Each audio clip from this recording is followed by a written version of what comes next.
Jadi kita perlu merdeka, perlu independen.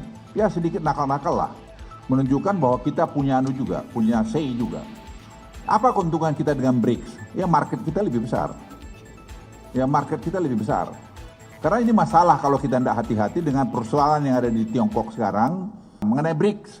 Kita ini negara berdaulat, negara besar.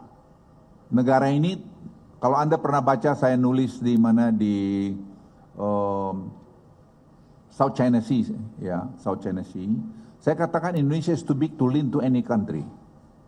Indonesia terlalu besar untuk berpihak kepada satu negara. Ya maksud saya waktu itu Cina dan Amerika. Kita tidak perlu, apalagi sekarang ini, apalagi dengan presidennya seperti Pak Prabowo, tidak perlu. Jadi kita perlu merdeka, perlu independen. Ya sedikit nakal-nakal lah, menunjukkan bahwa kita punya juga, punya say juga. Apa keuntungan kita dengan BRICS? Ya market kita lebih besar. Karena ini masalah kalau kita tidak hati-hati dengan persoalan yang ada di Tiongkok sekarang dan juga persoalan di mana di Eropa, di mana gas sekarang dari Rusia di stop mereka, itu akan terjadi nanti masalah krisis energi di mana di Eropa dan dia turunkan ke Cina dan Cina masalah ekonominya juga sekarang lagi kurang baik dan Amerika kita uncertainty-nya tinggi karena tarif itu yang belum jelas mau berapa persen dinaikkan oleh Presiden Trump.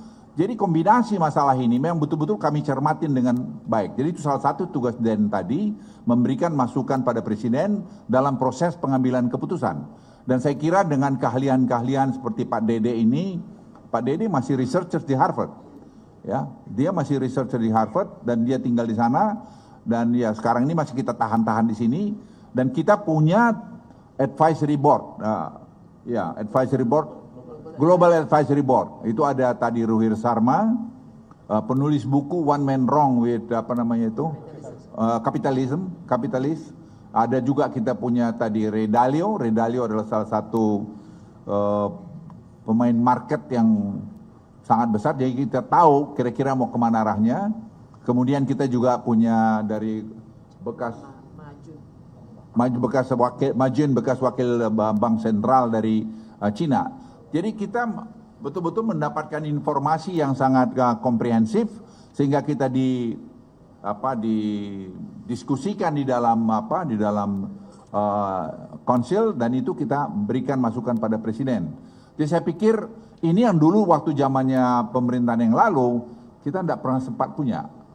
Kita semua banyak action karena memang kebetulan belum ada ini. Jadi berangkat dari pengalaman itu dengan ada ini, ya Presiden bilang juga, dia bilang Pak Ketua ini berarti saya benar juga membuat DEN ini. Ya saya bilang kalau Presiden pasti benar lah, saya bilang gitu. Jadi ingin saya sampaikan pada Anda, ini akan sangat efektif menghadapi keadaan ekonomi dunia dan juga tentu domestik kita sendiri tadi mengenai purchasing power kita yang agak lemah, bagaimana kita dorong. Sekarang jawaban-jawaban itu disiapkan karena saya pikir seperti Pak Arif Ansori, ya dia dengan kepakarannya dia punya kebebasan untuk melakukan sekarang studi apa yang harus kita lakukan dengan data-data yang ada. Kemudian kita juga nangkap dari market dengan adanya si Harry adalah di market yang menangkap tadi bagaimana market merespon setiap policy yang kita buat dan apa yang market tidak suka dengan kita supaya kita segera respons juga untuk ke depan. Jadi saya pikir kami cukup kredibel menurut saya untuk memberikan respons untuk Indonesia bisa high income country paling tidak 2040 menjadi negara maju mungkin 2050 ke depan. Saya sangat confidence melihat itu karena kita punya hilirisasi, kita punya tadi macam-macam hilirisasi sudah dan tadi genomic sequencing yang akan dibuat sehingga bibit-bibit kita perbaiki. Kemarin saya juga lapor Presiden, saya beritahu Presiden kita punya kelapa sawit yieldnya per hektar itu hanya mungkin 1,8 ton dengan tadi pengayaan, pemurnian bibit di kelapa sawit kita bisa bikin 6 sampai 7 mungkin 8 ton per hektar. Jadi kalau kita punya 16 juta mungkin kita tetap target kita 100 juta ton per tahun untuk produksi kelapa sawit bisa kita capai sehingga nanti kebutuhan untuk pangan dan kebutuhan untuk tadi minyak goreng dan kebutuhan ekspor itu masih bisa terpenuhi. Jadi semua kita lihat equilibriumnya. Semua kita lihat equilibriumnya. Misalnya kita juga melihat bibit bawang putih. Kita import 700 juta dolar setahun. 770. Sekarang kalau kita punya bibit sendiri, ya katakan 20%. Kita bisa penuhi bertahap, karena itu butuh waktu untuk bikin genom itu. Dan genom ini teknologinya sekarang sudah jalan, sudah mulai kita kerjakan, kita bertahap. Misalnya juga kejadian kokoa itu kita butuh 800 juta. Kita hanya punya 2 juta, lainnya kita mesti impor. Itu semua uang, dan kualitasnya bukan kualitas yang bagus.